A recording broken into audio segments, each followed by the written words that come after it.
U.S. stocks stay rallied for a third consecutive session Thursday afternoon, mostly due to a series of better-than-expected economic reports and following several speeches from Fed policymakers suggesting the central bank has time before it starts cutting back its bond buying.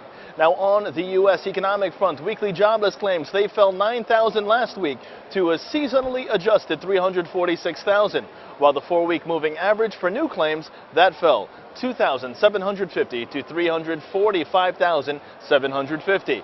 Also, consumer spending, that rebounded 0.3% in May, matching estimates. And pending home sales for the month of May soaring 6%, reaching a 6-year high.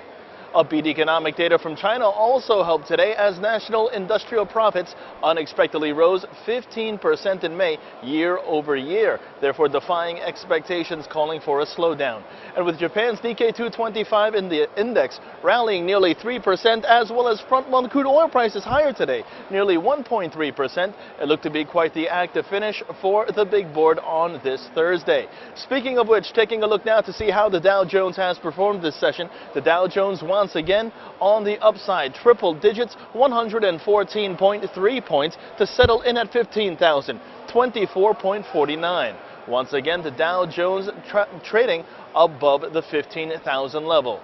In today's movers and shakers, we first begin with shares of Apple, which traded around the $400 level, as earlier Susquehanna cut its price target on the iPhone and iPad maker to $440 from $480. The stock has declined nearly 45% from its all-time high back in September. Meanwhile, in earnings, Conagra on the upside after the food-producing company posted earnings that beat expectations, while revenue largely fell in line with expectations. KB Home was also higher after the home builder posted a narrower-than-expected loss and topped revenue expectations. And lastly, Men's Warehouse continuing to see a bunch of volatility as now-gone former executive chairman George Zimmer fired off an angry open letter to the retailer's board Wednesday evening.